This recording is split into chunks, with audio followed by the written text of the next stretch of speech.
கேரளாவையே உலுக்கிட்டு இருக்கிற பேருந்து வீடியோ சர்ச்சை தான் இப்போ பெருசாக போய்கிட்டு இருக்கு. அந்த ஒரே ஒரு வீடியோ ஒரு மனுஷனோட உயிரையே எடுத்துருச்சு. இந்த விவகாரத்தில் தேடப்பட்டு வந்த அந்த பெண் யூடியூபரை இப்போ கேரளா காவல்துறை கைது பண்ணியிருக்காங்க.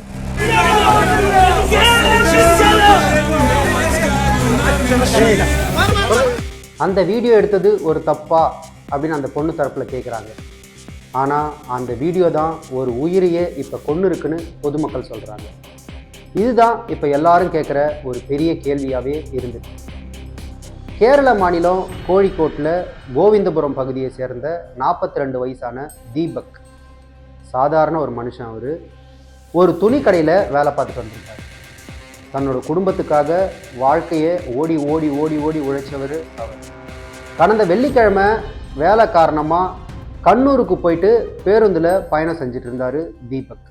அந்த பேருந்தில் அவரோடு பயணம் பண்ண ஒரு இளம் பெண்ணோட நடந்த சம்பவம் தான் இந்த சம்பவம். இப்போ அந்த விஷயம் மிகப்பெரிய பேசுபொருளாக மாறி போயிருக்கு. அந்த பேருந்தில் தீபக் அந்த பெண்ணுக்கிட்ட அநாகரிகமாக பாலியல் ரீதியாக நடந்துக்கிட்டதா அந்த வீடியோ சொல்லுது. அந்த வீடியோவை எடுத்தது யாருன்னா ஷிஜிதா முஸ்தபான்னு ஒரு பெண் தான். அவர் அந்த வீடியோவை நேரடியாக சமூக வலைத்தளத்தில் அப்டேட் பண்ணிட்டார். போலீஸில் எடுத்துகிட்டு போய் கம்ப்ளைண்ட் கூட கொடுக்கல, டைரெக்டாக அவரோட யூடியூப் சேனலில் போட்டு பிரபலம் ஆகிறதுக்காக அந்த வீடியோவை போட்டதாக சொல்லப்படுது. அதுக்கப்புறம் தான் அந்த விஷயம் காட்டு தீயாக பரவி எல்லாருக்கிட்டையும் பரவ ஆரம்பிச்சு. ஒரு சில நாளுக்குள்ளேயே அந்த வீடியோ 20 லட்சத்துக்கும் மேலே பார்வையாளர்களை கடந்துச்சு.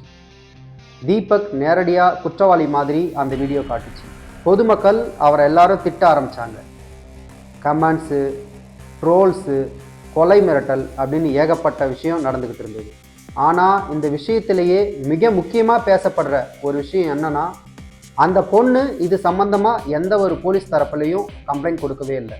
அதாவது நேரடியாக அந்த வீடியோவை ஆன்லைனில் போட்டுட்டு பப்ளிக்காக மக்கள் பார்த்து அவரை தண்டிக்கணும் அப்படிங்கிற எண்ணம் தான் அந்த பொண்ணுக்கிட்ட இருந்ததா தெளிவாக தெரியுது. இந்த சூழ்நிலையில தான் தன்னோட மேலே விழுந்த அந்த பழியை தாங்கிக்க முடியாத தீபக் அவமானத்தில், மன அழுத்தத்தில் இருந்தார். 4 நாளாக வீட்டுக்குள்ளேயே வீட்டை பூட்டிக்கிட்டு முடங்கி கிடந்திருக்காரு. யார்கிட்டையும் சரியாக பேசவே இல்லை. தன்னோட குடும்பத்தாரை கூட அவர் பெருசாக பார்க்காம வீட்டுக்குள்ளேயே கதவை சாத்திட்டு உள்ளவே இருந்திருக்காரு 4 நாட்களாக. சம்பவத்தன்னைக்கு அவர் இறந்து போன அறையை உறவினர்கள் போய் ரொம்ப நேரமாக தட்டிட்டு இருந்திருக்காங்க. அவர் ரொம்ப நேரமாக கதவை திறக்காதனால பயந்து போன குடும்பத்தார் கதவை உடச்சிக்கிட்டு உள்ளே போய் பார்த்துருக்காங்க. பார்த்தவங்களுக்கு பெரிய ஷாக்.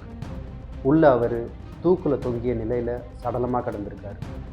இந்த செய்தி வெளிவந்ததும் மக்கள் அதிர்ச்சியில் உறைஞ்சி போனாங்க.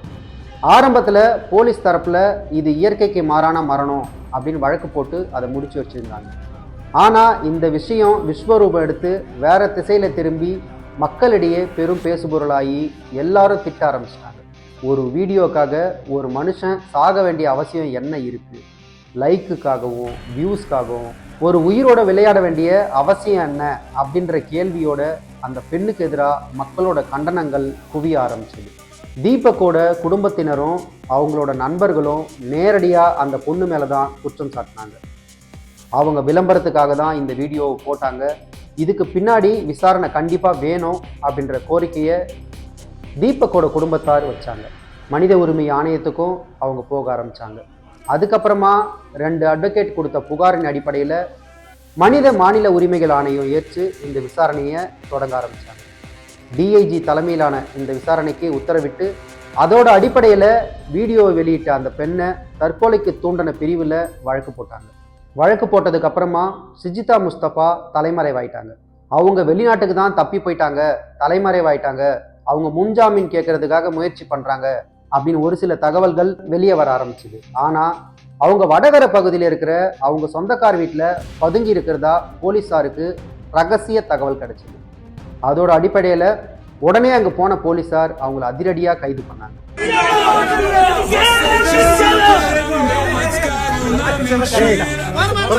இப்போ ஷிஜிதாவை கோழிக்கோடு காவல் நிலையத்துக்கு கூட்டிகிட்டு போயிட்டு தீபக் மீதான அந்த வீடியோவை பற்றி விசாரணை வெகுவாக நடந்துக்கிட்டு இருக்கு.